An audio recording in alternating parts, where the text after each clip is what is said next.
যখনই দক্ষিণ কলকাতা ল কলেজের ধর্ষণের ঘটনার কথা মাথায় আসছে, তারপরেই যখন মনোজিৎ মিশ্র নামটা উঠে আসছে, দেখা যাচ্ছে মনোজিৎ মিশ্র একজন মারাত্মক লোক। কেন মারাত্মক? কারণ তদন্তে একের পর এক এমন তথ্য উঠে আসছে যে কেউ ঘাবড়ে যেতে বাধ্য। 2018 সাল, মনোজিৎ মিশ্র এই ল কলেজ, দুজন ছাত্রী তার বিরুদ্ধে যৌন হেনস্থার অভিযোগ এনেছিল। কি অভিযোগ ছিল, কি ব্যবস্থা নেওয়া হয়েছে তখন? সোমরাজ হচ্ছে সরাসরি আমার সঙ্গে, বলতে পারবে সোমরাজ?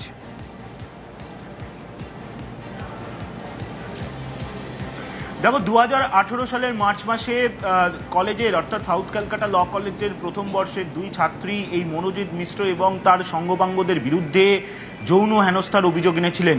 যৌন হেনস্থার অভিযোগ আনার পাশাপাশি তাদের বাড়িতে গিয়ে হুমকি এবং ভয় দেখানোর অভিযোগ উঠেছিল। এবং সেই সময় ওই দুই ছাত্রী তারা গড়িয়াহাট থানায় অভিযোগ জানায়।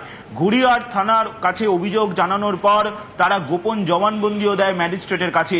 কিন্তু তারপর থেকেও গোপন জবানবন্দি দেওয়ার পরেও মনোজিৎ মিশ্রকে সেই সময় আটক বা গ্রেপ্তার করেনি পুলিশ বলেই সূত্র মারফত জানা যাচ্ছে।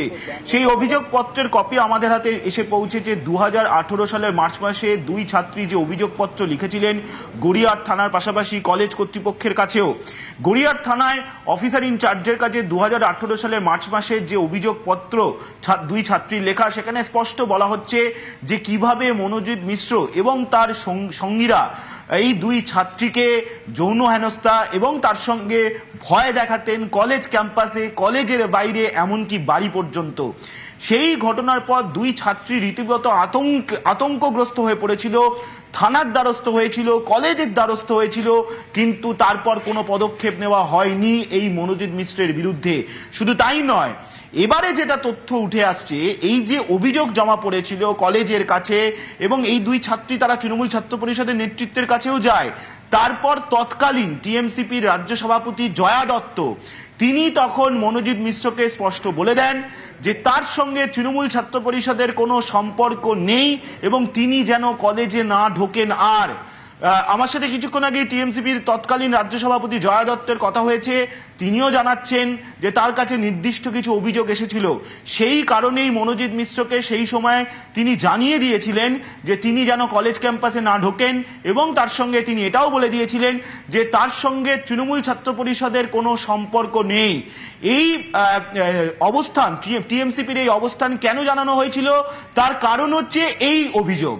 অর্থাৎ 2018 সালের মার্চ মাসে যে অভিযোগ দুই ছাত্রী জানিয়েছিলেন এই মনোজিৎ মিশ্রের বিরুদ্ধে, কলেজের কাছে অভিযোগ জানানো হয়েছিল। তুমি জানো, বিভিন্ন কলেজে একটি সেল থাকে যে সেল এই ধরনের অভিযোগের তদন্ত করে, কিন্তু সেই তদন্তের কি রিপোর্ট উঠে এসেছিল, কি গতি প্রকৃতি হয়েছিল তা কারো জানা নেই। এই দুই ছাত্রী যারা অভিযোগ করেছিলেন, যারা বর্তমানে কর্মরত রয়েছেন তাদের চাকরিস্থলে, সেই দুই একের পর এক এই ধরনের ঘটনা ঘটিয়ে গেছে। 2018-র ঠিক পরের বছরে যদি আমরা নজর রাখি, 2019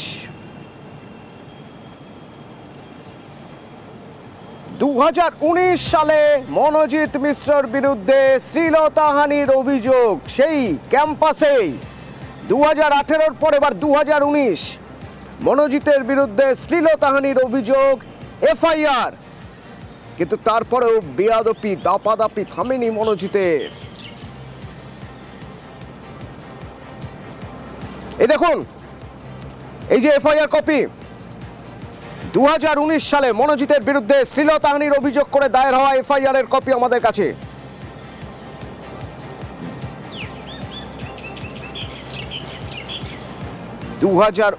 সাল, মনোজিতের বিরুদ্ধে শ্লীলতাহানির অভিযোগে এফআইআর।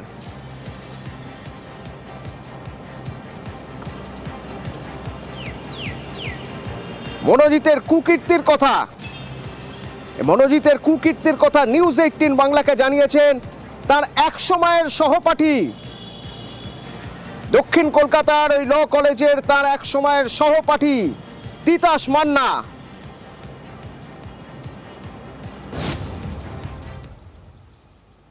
এই ঘটনার এটা পুনরাবৃত্তি ঘটনা আমি বলবো, এর আগে ঘটনা ঘটেছে। সেই সময় যদি সে অভিযোগকারিনী অভিযোগ করতেন তাহলে আজ হয়তো আমার এই বোনটির এই অবস্থা হতো না।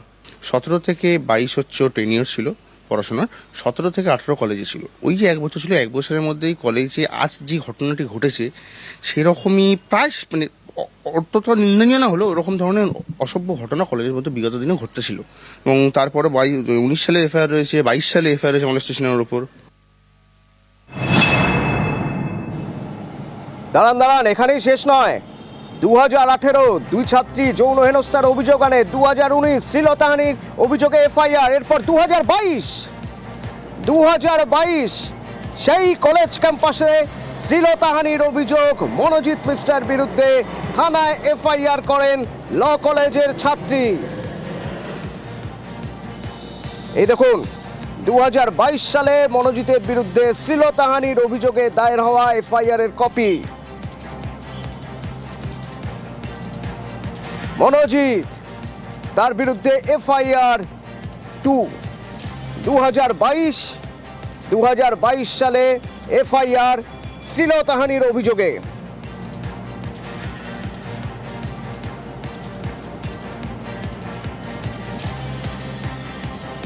থানায় মনোজিতের বিরুদ্ধে এফআইআর দায়ের।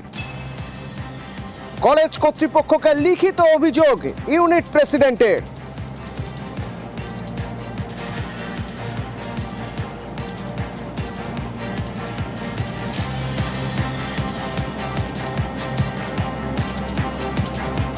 আমাদের হাতে নিউজ 18 বাংলার হাতে 2022 সালে সেই অভিযোগপত্র যেটা কলেজ কর্তৃপক্ষকে দিয়েছিলেন তৎকালীন ইউনিট প্রেসিডেন্ট। 2022 কলেজ কর্তৃপক্ষের কাছে মনোজিৎ মিশ্রর বিরুদ্ধে শ্লীলতাহানির অভিযোগ। সে সময় কলেজে ঢোকায় মনোজিতের উপর নিষেধাজ্ঞা জারি হয়েছিল।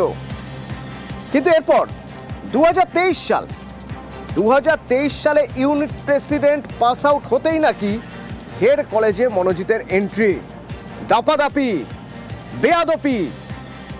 মনোজিতের কুকীর্তির কথা নিউজ 18 বাংলাকে জানিয়েছেন দক্ষিণ কলকাতার ওই ল কলেজের তারা এক সময়ের সহপাঠী তিতাস মান্না।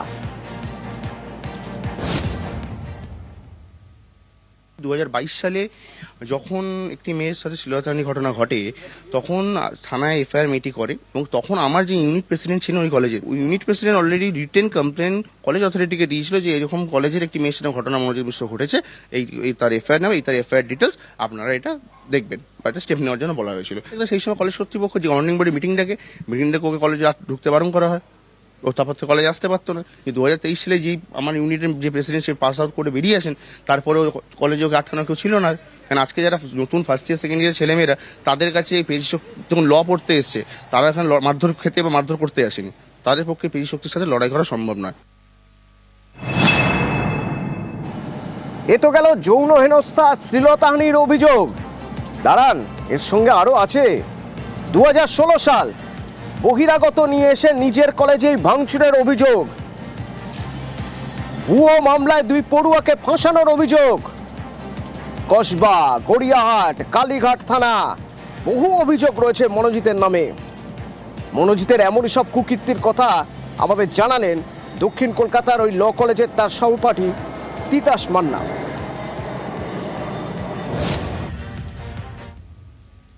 2016 সালের 1 ডিসেম্বর কলেজের মধ্যে 30-40 জন বাইরের ছেলে হুন্স নিয়ে এসে ভাঙচুর, ছেলেদের আমার 10-12 জন ছেলে দুপুরের দিকে মারধর, ছেলেরা মেয়েদের মারধর করে।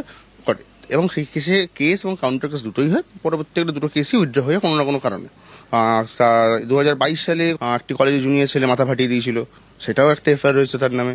এরকম ওর নামে আজকের ডে কসবা, গড়িয়াহাট, কালীঘাট 3টে থানা খুঁজলে মোটামুটি 10 থেকে 12টা কেস পাওয়া যাবে। ভাইস প্রিন্সিপাল যিনি, ওনার বাড়ির নিচে রাখতে বলে মদ্যপ অবস্থায় গিয়ে গন্ডগোল করতো।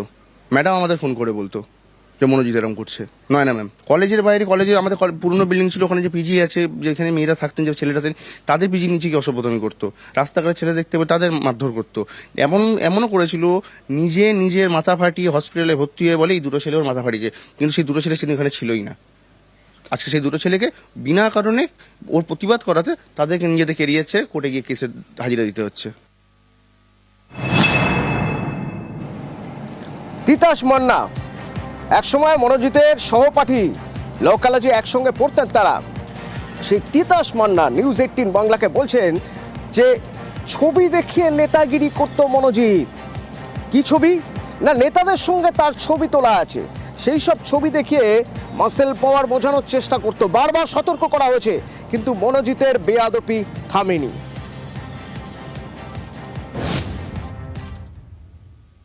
সম্পূর্ণ এটার পেশি শক্তি এই কারণেই, কারণ ওর পিছনে কোনো বড় নেতা মন্ত্রী কেউ নেই, না কেউ ছিল কোনোদিন। এতগুলো ছবি দেখা যাচ্ছে, তৃণাঙ্কুর ভট্টাচার্যকে প্রেস মিট করতে হচ্ছে।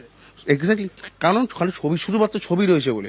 তৃণাঙ্কুর ভট্টাচার্যের কথা যদি বলেন, উনি যথেষ্ট ওর বিরুদ্ধে স্টেপ নিয়েছিলেন। আর ওনার কাছে যখন অভিযোগ আমরা জানিয়েছিলাম, ওকে ডেকে ডিরেক্ট বলে দিয়েছিল দ্বিতীয়বার কোনো এরকম কন্ট্রোভার্সি আমি শুনতে পাই আমি লিগালি স্টেপ নেবো। তখন কলেজে শ্লীলতাহানি, যৌন হেনস্থা, র্যাগিং এর অভিযোগ, ভাঙচুরের অভিযোগ।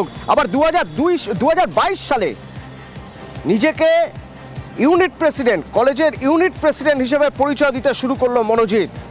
তিতাস মান্না, মনোজিতের একসময় সহপাঠী, জানাচ্ছেন যে শুধু কলেজ ক্যাম্পাস নয়, কলেজের বাইরেও মনোজিৎ বেপরোয়া ছিল। 2012-13 চেতলায় এক যুবককে ছুরির কোপ, তারপর 3 বছর পলাতক ছিল মনোজিৎ।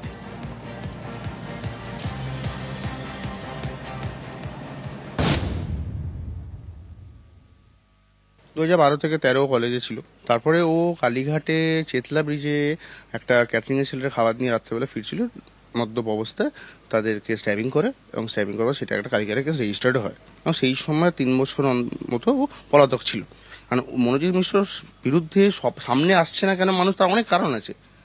কারণ আজ যদি কোনো কারণে ও যদি বেরিয়ে আসে না, যারা বলবে তাদের কালকে কেউ তারা দায়িত্ব কেউ নিতে পারবে না। কারণ ও এরকম টর্চার করেছে মানুষের সাথে। ওর নিজের সেলফ ডিক্লেয়ার্ড প্রেসিডেন্ট ছিল, কারণ সেই সময় আমাদের কলেজে কোনো অ্যাক্টিভ ইউনিট ছিল না। সেই সময় মেয়েদের শ্লীলতাহানি ঘটেছে, র্যাগিং হয়েছে, এক্সটর্শন হয়েছে। এবং 2022 সালে যখন বর্তমান যে আমার কলেজ ইউনিট ছিল, সেই ইউনিট যখন যে প্রেসিডেন্ট ছিলেন উনি পাস আউট করলেন 2023 সালে, তখন গিয়ে আবারই কলেজের চেয়ারে বসে, নিজেকে বলে আমি সেলফ ডিক্লেয়ার প্রেসিডেন্ট। এবং সেইভাবেই লোককে দিনের প্রতি প্রতিশ্রুতি দিয়েছে, আমি তোমাকে জিজ্ঞেস করে দেবো, আমি তোমাকে ওটা বানিয়ে দেবো, আমি তোমাকে এখানে নিয়ে যাবো। আর যেটা বিগত দিনে আমরা যখন কলেজে এসেছি তখন এগুলো করেছে। 2023 সালে যে আমার ইউনিটের যে প্রেসিডেন্ট সে পাস আউট করে বেরিয়ে আসেন, তারপরেও কলেজে ওকে আটকানো কেউ ছিল না। কারণ আজকে যারা নতুন ফার্স্ট ইয়ার সেকেন্ড ইয়ার ছেলেমেয়েরা, তাদের কাছে পেশি যখন ল পড়তে এসছে, তারা এখানে মারধর খেতে বা মারধর করতে আসেনি, তাদের পক্ষে পেশি শক্তির সাথে লড়াই করা সম্ভব নয়। এদিকে শুনতে পাচ্ছি না কলেজে আবার চাকরির জন্য কোথাও পেয়েছে। একজন উকিল কেন কলেজে চাকরি করতে আসবে? সেখান থেকে বোঝা যায় ইন্টেনশনটার কি ছিল। ওর আগাগোড়াই ইচ্ছে এবং আগাগোড়াই লক্ষ্য এটাই ছিল, ওই কলেজটাকে কি করে হাতে নেওয়া যায়। কলেজের দখল, কলেজে আমার পেশি শক্তি বলে এই কলেজের দখল আমি আমার হাতে রাখবো।